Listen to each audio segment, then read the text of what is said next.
Você conhece os bastidores da política, mas conhece mesmo? Hoje, aqui na ES Brasil, eu recebo o autor do novo livro Campanhas, Casos e Cases, Fernando Carreiro. E juntos nós vamos te contar os bastidores da política capixaba e as campanhas construídas nos quase 20 anos de experiências do consultor político. Vem com a gente.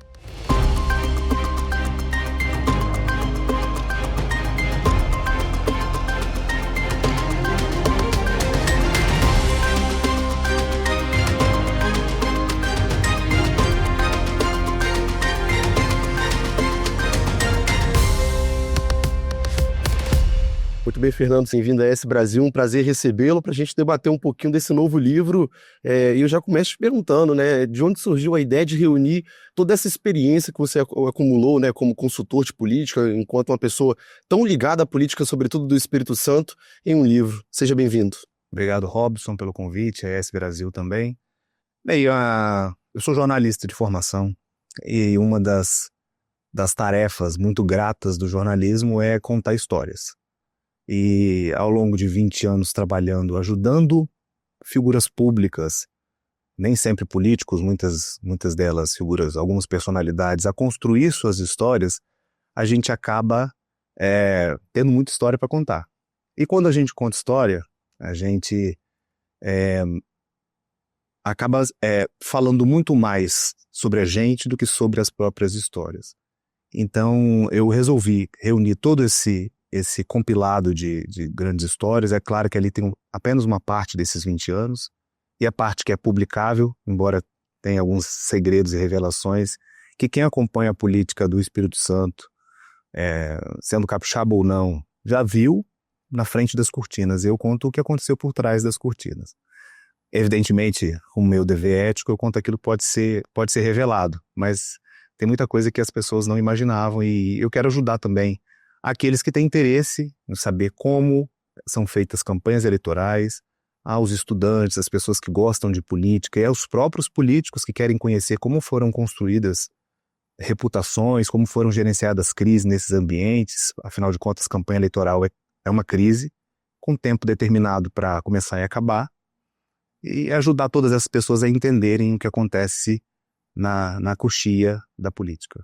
Bom, até um pouco em cima do que você falou, eu acho que o livro é uma mistura de técnica, né, da técnica jornalística, enfim, das técnicas aplicadas para favorecer uma campanha, construir uma campanha, mas também é um relato pessoal, né, são suas memórias ao longo desses 20 anos, da construção das campanhas, enfim, dessas consultorias, vamos dizer assim. Eu queria entender como é que você conseguiu equilibrar isso dentro do livro, né, porque é um desafio, até mesmo para um jornalista, a gente tem um dever ético, mas também o lado pessoal, né, acaba aflorando ali quando a gente vai desenvolver um projeto. Nós vamos combinar, qualquer manual é muito enfadonho, é muito chato. Quando você recebe um aparelho de televisão em casa para você poder montar uma cadeira, ler o manual de instrução é muito ruim. Mas é essencial, é necessário. Eu queria passar o conhecimento técnico de forma orgânica. Então, eu chamo o meu livro de um livro técnico com alma e corpo de livro de memórias. Que a leitura ela é orgânica, o texto é fluido, sou eu contando as histórias que eu vi, que eu vivenciei, ali no meio do poder e dos poderosos durante esse tempo, e tentando mostrar para as pessoas como se faz, como eu exerço o meu trabalho, o meu ofício na prática. Então, a ideia realmente é de usar a profissão de jornalista, o jornalismo que deve traduzir o essencial da vida e das coisas para as pessoas de forma clara, tentar traduzir a técnica do marketing político eleitoral e da gestão de crise de imagem, de forma que qualquer pessoa da área de comunicação, da área de política ou fora dela, que tenha interesse, possa entender como é feito esse tipo de trabalho. Então eu queria agora entender um pouquinho, porque no livro você menciona que às vezes o não dito pelos políticos, enfim, por que você presta consultoria, é mais importante do que o que é dito. E eu queria entender como os leitores vão entender isso nas entrelinhas do livro, né? Porque imagino eu que em alguns casos você não pode revelar esse não dito, mas a percepção pode ser tida na interpretação do livro, né? A construção de imagem, Robson, ela é muito subjetiva. E não existe uma maneira de você tornar essa imagem uma massa. Então, a forma como você me percebe é a forma como quem está assistindo a gente de casa vai me perceber, a partir das experiências que nós tivemos em conjunto. Então, uma pessoa que me conhece há 20 anos vai ter uma percepção diferente de alguém que acabou de me conhecer, para melhor ou para pior, mas vai ter uma percepção diferente, porque imagem, ela é percepção. Então, quando você coloca usar o livro, né, para poder dizer sobre o não dito, é exatamente isso, porque quando um político vai para frente da TV, vai para suas redes sociais, ou vai dar uma entrevista para um jornal, para um site, ele está externando o que é possível ler, o que é dito. Mas existem comportamentos, leituras de comportamentos não verbais, há também as movimentações políticas que acabam indicando outros caminhos. Então, conseguir entender e perceber esses meandros da política e como a imagem que é subjetiva, que é semiótica, os símbolos, entender esses símbolos é muito importante. Por isso, daí, as cores teriam uma importância muito grande nas campanhas eleitorais. Né? Elas não estão ali só para deixar o material bonito, elas têm uma função que foi estudada pela neurociência, elas podem despertar diversas emoções, né? Das melhores às mais primitivas. Então as cores, elas estão ali para isso, elas têm uma comunicação. Da mesma forma, você trabalha a imagem estética de um candidato, de uma figura pública, para que ele possa parecer estar mais próximo do seu interlocutor, do público-alvo. Então, ele pode se vestir de forma muito simples, de forma mais sofisticada, ele pode usar um linguajar mais simples, na hora de fazer um discurso ele pode utilizar uma gravata de tom vermelho, que ela prende mais a atenção do interlocutor, ele pode ficar parado no meio do palco, ou pode se movimentar e fazer algumas piadas, ter algumas tiradas que possam prender a atenção e mostrar que ele é uma figura simpática, humana, que é uma figura mais popular. Então, esse é o não dito. Então, no livro eu procuro mostrar isso nas entrelinhas, né? Nas entrelinhas. Quando você começa a perceber, eu faço sempre um hiperlink, uma conexão entre aquilo que o político disse e o que ele pensava antes, como ele se comportou depois de dizer aquilo, como ele se sentiu. Porque, para mim, o mais importante do livro ali é mostrar que a política, que muitas vezes é enxergada de forma muito refratária pela sociedade, por todos os problemas políticos que esse país já viveu, a política, ela é um ambiente amplamente humano, porque ela é feita de pessoas para pessoas.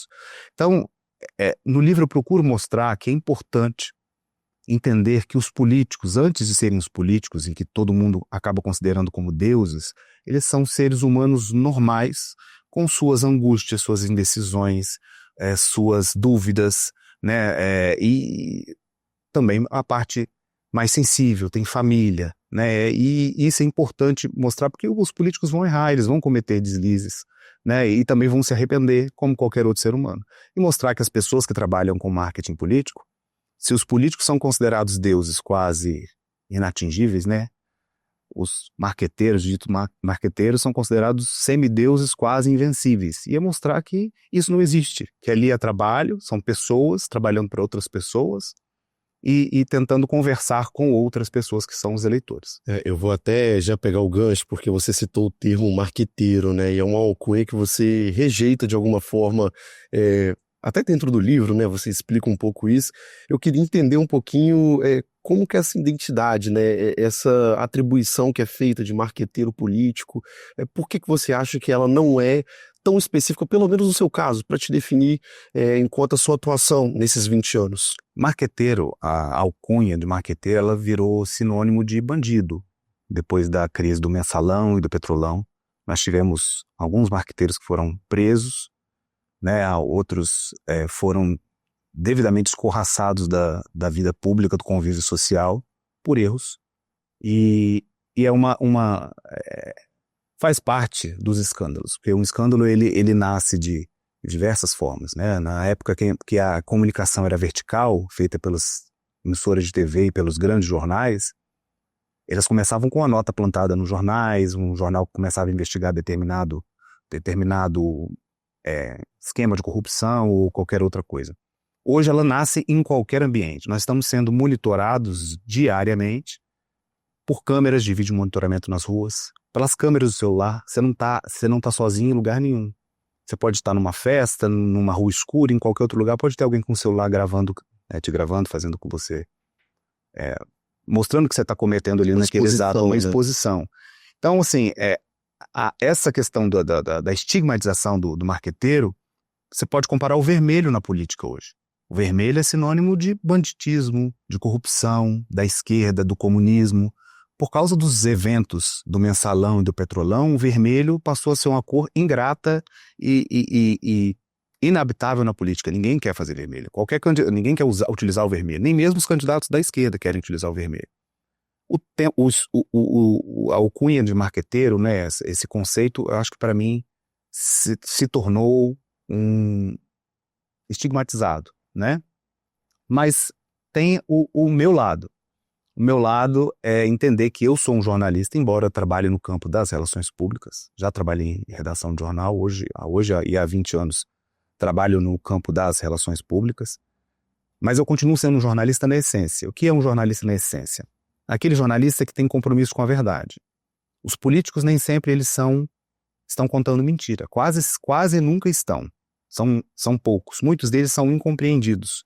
Então, um jornalista ele tem como uma das missões dar voz. Que seja a sociedade, voz às minorias, mas os políticos também merecem voz, assim como todos nós, dentro do Estado Democrático de Direito, merecemos defesa, ampla defesa, independentemente se somos acusados, culpados ou não. E um jornalista também conta histórias, e a missão do profissional de marketing político nada mais é do que contar história. É contar a história do político, é contar aquilo que ele fez, aquilo que ele pode fazer, e contar a história das pessoas que estão junto com aquele candidato. Bom, eu queria abordar sobre um outro ponto que você fala bastante também no livro, que é em relação a campanhas que foram desenvolvidas de formas positivas e erros que acontecem naturalmente, como em qualquer setor da vida, né? Mas as campanhas acabam sendo determinantes. Qual foi o maior erro nessa sua trajetória de quase 20 anos, não necessariamente que você vivenciou de perto, né? Mas observou em uma campanha, uma estratégia que você viu que tomou aquele rumo errado e poderia ter sido feita de uma outra forma? O maior erro é sempre o último, que é aquele momento que você está vivendo aquele erro, e aquilo te tira... Se você não tiver um mínimo de inteligência emocional e sensibilidade, você acaba saindo do eixo, comprometendo muitas vezes todo o projeto, que não é um projeto seu, né? Você está ali contribuindo com um projeto de um candidato, que é um projeto enorme que envolve dezenas, às vezes milhares de outras pessoas. E eu não me refiro apenas a assessores, a colaboradores dele, mas a pessoas que dependem do projeto dele, instituições, organizações, cidades que dependem do projeto dele. Então, o erro é sempre, o último é sempre o pior. E eu não me apego a eles. Eu estou há 20 anos trabalhando com isso, já errei muito, não erro os mesmos erros. Isso até na apresentação do meu livro eu digo, se alguém me perguntar se eu faria tudo de novo, outra vez, da mesma forma, outra vez eu diria que sim e que não. Sim, porque, obviamente, foi isso que me permitiu contar tantas histórias. E errar faz com que a gente tenha uma grande oportunidade de crescimento. Por óbvio, eu faria tudo de novo sem saber que eu estaria errando, me equivocando.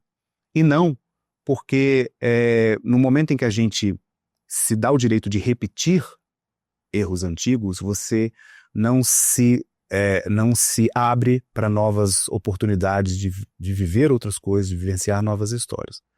Para mim, os erros que acontecem tanto da parte da comunicação, e eles existem, de uma estratégia às vezes que não funcionou, porque teve um erro de cálculo. Muitos erros às vezes acontecem de dentro das campanhas, porque eu já tive casos em que a gente determinava uma estratégia, mandava para a equipe de rua para que ela fosse executada na rua, e chegava na rua e o coordenador da rua, ele desfazia toda a estratégia, fazia do jeito que ele considerava mais adequado. Então isso é um desvio de rota dentro de uma campanha. Então são vários erros. Às vezes os próprios candidatos se sabotam. Tem um dos capítulos do livro, que o livro é dividido em 3 partes: campanhas, casos e cases. Então dentro da parte de casos, eu tenho um capítulo que eu conto 3 histórias de candidatos que se sabotaram. Né, candidatos e equipes que se sabotaram. Evidentemente eu não revelo os nomes, mas eu conto o caso. Um deles, por exemplo, o próprio candidato, ele não queria participar de debate, ele não queria gravar para os programas de TV, ele não queria fazer reunião de estratégia, ele queria ir para a rua pedir voto, o que faz parte. Mas uma campanha é todo um contexto, é um conjunto, não é somente aquilo. Existe um outro caso também que uma das funcionárias da campanha que fazia interface com a empresa de marketing, ela sabotava, com interesse de poder trabalhar na área e ter o negócio dela, ela sabotava o trabalho da empresa de marketing. Isso quase comprometeu a eleição do candidato, mas nós descobrimos a tempo e o candidato foi eleito. Então são erros nesse sentido em que vão ensinando muita gente. Então, assim, certamente depois de 20 anos, além de ter muitas histórias para contar, eu tenho uma bagagem muito grande de erros que se tornaram oportunidade de crescimento. Tem uma história também em relação a uma candidata, né, que era líder de pesquisas, enfim, estava no topo, vamos dizer assim, e que por uma aliança dos adversários acabou sucumbindo ali, perdendo. Queria que você falasse um pouquinho mais sobre esse caso, né, porque a gente já viu em vários momentos da política pessoas liderarem por boa parte da campanha e no final, na urna, o resultado ser outro. Então, E além de candidatos que começam, como é o caso dessa candidata, e nesse capítulo eu cito o nome dela, uma candidata do interior que começou com 3% nas pesquisas. Toda uma construção. E ela me contratou 6 meses antes da eleição. Foi num ano de pandemia, então a eleição foi em novembro. Ela me contratou ali por volta de maio, se eu não me engano, se não erra a data. E ela foi extremamente disciplinada. Muitíssimo disciplinada. Tudo, se eu tivesse dito para ela plantar bananeira na praça principal, ela teria feito. Então ela foi extremamente disciplinada e isso colabora muito com o trabalho. É óbvio que os profissionais de marketing, os marqueteiros, eles não são donos da verdade, mas é essencial, é imperioso que os candidatos possam discutir com os seus marqueteiros tudo aquilo que eles não concordam. E ela, quando ela não concordava com determinada estratégia ou posicionamento ou tática que a gente gostaria de utilizar, ela sentava, conversava, a gente tentava achar um denominador comum. O importante é que ela seguiu a pesquisa, as pesquisas foram muito bem feitas e no livro tem até um capítulo chamado Pesquisa Boa, Pesquisa Ruim. Se a pesquisa for boa, ela dá um direcionamento muito grande. Eu costumo considerar a minha atividade de consultor de marketing político como a de um médico. Quando você chega no médico, ele faz uma anamnese. Depois ele pede exames laboratoriais para entender aquilo que ele não consegue ver e que nem o próprio paciente consegue perceber. No consultório do marqueteiro é a mesma coisa. Você chega, o candidato chega, eu faço uma anamnese, pergunto sobre a vida dele, eu quero saber a autoimagem que ele tem, a imagem que ele tem dele mesmo, como ele enxerga as coisas e a si próprio. Depois eu vou pedir uma pesquisa de opinião, uma pesquisa qualitativa para poder entender como as pessoas pensam sobre ele, como está a saúde dele. E só uma pergunta em cima disso.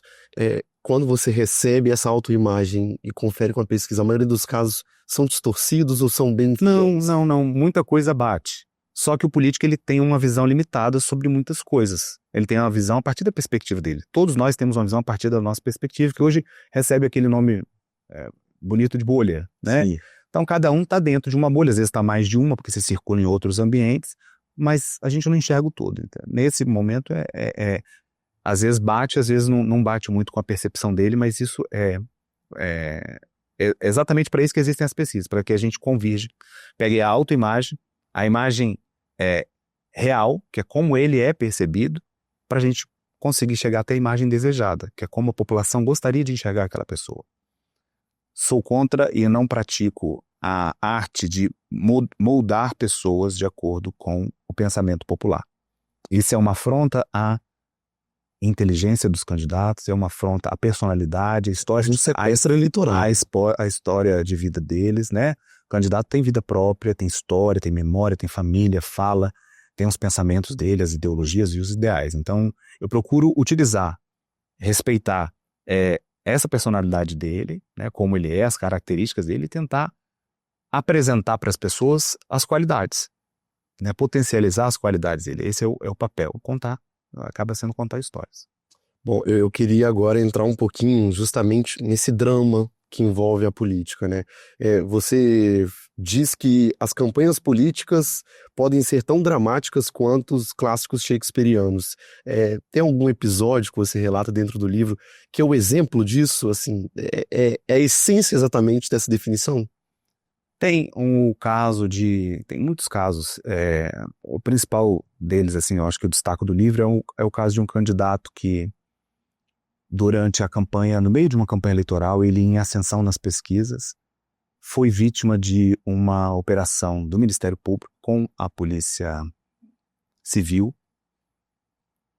Quando os membros do Ministério Público e da Polícia Civil chegaram até a casa dele, eles não sabiam na casa de quem era, não sabiam o que estavam fazendo ali, nem pelo que procurar.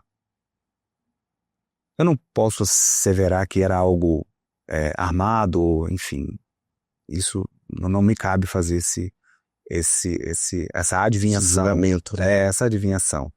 Mas aquilo criou um drama familiar muito grande, porque os policiais chegaram até a casa dele, pegaram a esposa dele em trajes íntimos, os filhos dormindo, ele não estava mais em casa, e por coincidência ou destino, que eu acredito muito mais no destino, eu estava ao lado dele numa agenda, fora, numa reunião.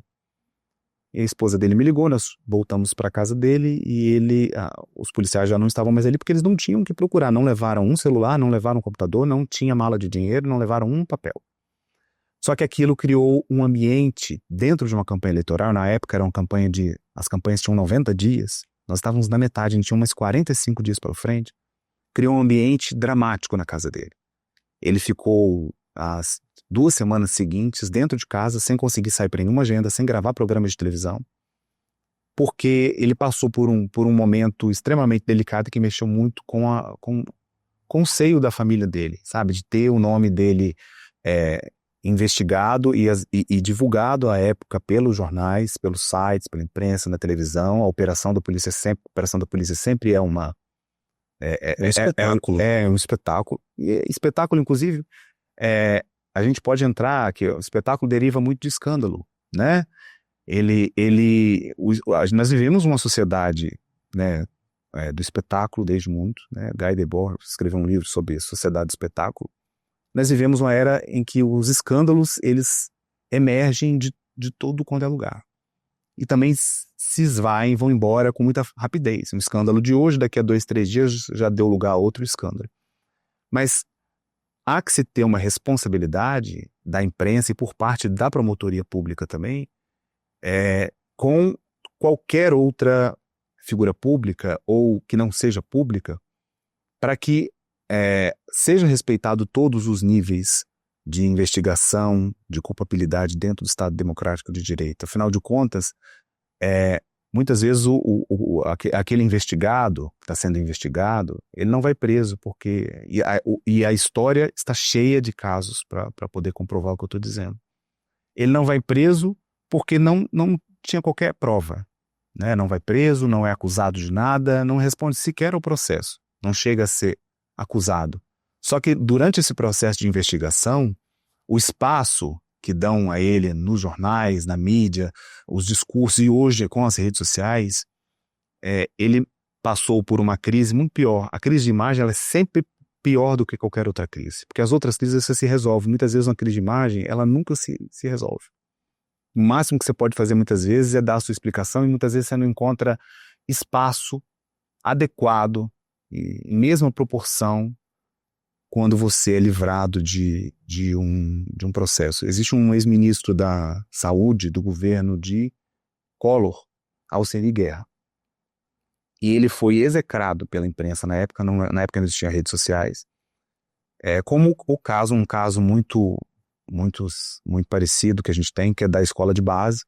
Algumas acusações vieram de que os professores estavam cometendo abusos sexuais contra crianças dentro da escola, e depois se provou que não existia nada disso. O caso do ministro Alceni, que é um caso político, foi execrado e meses depois foram arquivados todos os processos por falta de prova.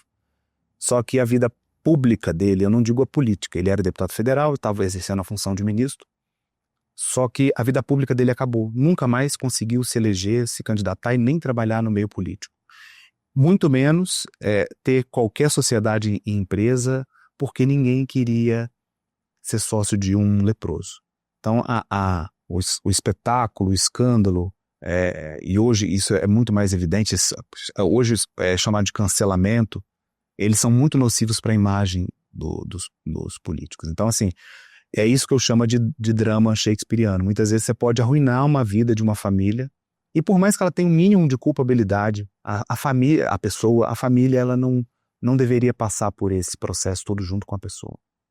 Bom, já caminhando para a reta final, eu queria abordar sobre uma campanha mais recente que ganhou muito destaque, que foi a campanha para governador do Manato em 2022, né? A gente teve o Carlos Manato concorrendo ao Palácio Anchieta com o atual governador à época, o Renato Casagrande, que é o nosso atual governador, e a gente teve pela primeira vez em bons anos um segundo turno no Espírito Santo, né? Que era muito conhecido por eleições serem definidas no primeiro turno. Você era um dos consultores de política, né? O consultor de política do Manato à época, conseguiu levar um candidato que até então ocupava a quarta posição nas pesquisas, né, iniciais, até o segundo turno. E houve um rompimento ali para o segundo turno, você não permaneceu na campanha, né, vamos dizer assim. Esse caso ganhou muito destaque, até nacional mesmo. A gente viu isso repercutir entre os principais jornais políticos, programas políticos brasileiros. Eu vou até destacar para o G1, que destacou muito essa questão, né? O Globo News falou muito sobre esse rompimento. Eu queria entender um pouquinho o que aconteceu, primeiro de tudo, né? Eu acho que o livro vai citar um pouco sobre esse caso, né? Talvez não nomeando, mas explicando o que aconteceu naquela estratégia e como é que foi essa campanha em si, né? Porque foi uma campanha muito dura. Esse, Robson, é um dos capítulos em que eu conto tudo, praticamente. Então, eu dou nome às pessoas, aos problemas que nós tivemos, até porque o Manato, ele foi uma pessoa sempre muito íntegra comigo, uma pessoa muito honesta, sabe, e transparente. E, bem, ali na campanha dele, realmente ele estava bem atrás nas pesquisas, e nós fizemos uma campanha calcada no capixaba. A decisão estratégica da campanha era não nacionalizar, não verticalizar a campanha dele em momento nenhum. Porque o capixaba, ele tem um histórico de eleger governadores que conversem diretamente com a população.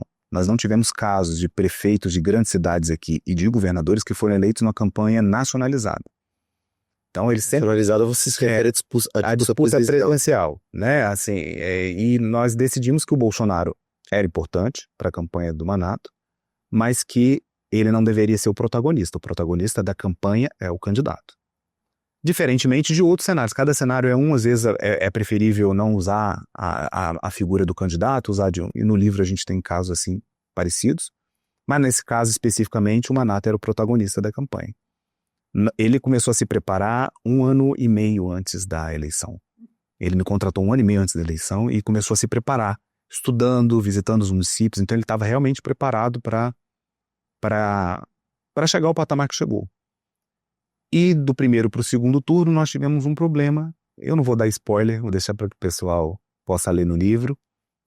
Mas tivemos um problema que me fez deixar o segundo turno da campanha dele com muita tristeza, porque foi um projeto que eu já vinha quase 2 anos trabalhando junto com o Manato. Muitas vezes só nós dois sozinhos, porque a gente não tinha, às vezes, equipe, aliados, né? O primeiro turno foi cheio de candidatos, então nós não tínhamos partidos aliados, era apenas um partido, que era o PTB, e depois chegou o PL, onde ele se filiou, passaram a ser 2 partidos. Ninguém acreditava na ida de Manato para o segundo turno, nem mesmo os próprios apoiadores. O próprio pessoal, os apoiadores dele da campanha não acreditavam. Eu acreditava e ele também, pelo trabalho que nós íamos fazendo. As pesquisas mostravam que a eleição seria definida no primeiro turno, até na véspera da eleição, se você se lembrar do primeiro turno. As pesquisas mostravam que daria primeiro turno no Espírito Santo. Eu cheguei a receber, no sábado à noite, um convite para a festa da vitória do governador, que seria num lugar X, no horário X, no domingo após a apuração. E no domingo após a apuração, essa festa foi frustrada porque teve segundo turno. Na época, eu escutei muito das pessoas dizerem que que Manato chegou ao segundo turno por causa de Bolsonaro. Bolsonaro foi um grande eleitor, um grande apoiador, né, de Manato naquela eleição. Acontece, se a gente for fazer uma conta simples, de padaria, no Espírito Santo, no primeiro turno, Bolsonaro venceu Lula. Com ampla margem, né? Manato passou para o segundo turno, Bolsonaro também. No segundo turno, Bolsonaro venceu novamente Lula no Espírito Santo. E o Manato não foi eleito governador. Se a campanha do Manato tivesse sido definida ali do primeiro para o segundo turno por causa exclusivamente da figura de Bolsonaro, hoje o governador do Espírito Santo seria outro. Então, eu não me cabe, jamais faria isso, avaliar as estratégias de segundo turno que foram feitas por quem me sucedeu. Acontece que elas foram determinantes para que Manato não fosse eleito governador. Afinal de contas, a estratégia do primeiro turno se mostrou muito pertinente e acertada, porque depois de 28 anos sem ter segundo turno, o Espírito Santo assistiu uma segunda etapa eleitoral. Bom, para a gente fechar, eu queria entender e saber de você, o que você acha que vai mais surpreender o leitor do livro, né? Da pessoa que conhece menos de política para a pessoa que mais conhece, que quer se afundar mais nesses bastidores, né? Aprofundar mais o conhecimento. Qual que você acha que vai ser a maior surpresa do livro? A perceber que nem tudo é o que parece, que às vezes a gente acha que está tudo muito ensaiadinho quando você vai para a televisão, mas é perceber que por trás ali você tem às vezes um candidato muito inseguro, você tem um candidato que pensa na família, você tem um candidato que muitas vezes fala assim, não quero ler esse texto porque esse texto não se parece comigo, não tem a ver com o meu pensamento. É você perceber que às vezes o candidato, como o caso que eu citei aqui agora há pouco, o candidato não tem condições, você quer sair de casa, está ali à base de remédios controlados. Inclusive, nesse capítulo, é interessante que eu mostro que tem um dos capítulos que eu mostro que um remédio controlado para dormir ajudou um candidato a se sair bem nos debates. E então, assim, é perceber que por trás de toda essa encenação plástica que a gente vê nos materiais, sejam eles digitais, impressos ou eletrônicos, aquela voz que você ouve no rádio, aquela trilha sonora, por trás daquilo tudo tem um coração que bate, tem pessoas trabalhando ali, né? A política hoje, infelizmente, ela recebeu um descrédito muito grande e boa parcela de culpa disso é dos próprios políticos e da própria política. Mas a política é a única maneira que nós temos de transformar a vida das pessoas, é por meio da política, né? E nós todos diariamente fazemos política. Você que conversando comigo quando fui convidado para vir aqui é um ato político. Quando a gente está estabelecendo uma relação comercial, nós estamos fazendo um ato político. Quando nós estamos conhecendo uma nova pessoa, para ter um relacionamento amoroso, nós estamos fazendo política o tempo todo. Dentro da sua casa, com esposa, marido, filhos, você faz política o tempo inteiro. E até mesmo o ato de alguém querer acessar as minhas memórias, aquilo que eu escrevi, as histórias que eu contei, é um ato político da pessoa. Bom, Fernando, eu vou te agradecer pela participação aqui conosco, seja sempre bem-vindo e sucesso no livro e nas próximas caminhadas, né? A eleição de 2026 já está na porta, então sucesso para você na sequência. Eu é que agradeço. Bom, e para você de casa que nos acompanhou até aqui, o nosso muito obrigado. Para acessar essas e outras informações, você acessa esbrasil.com.br.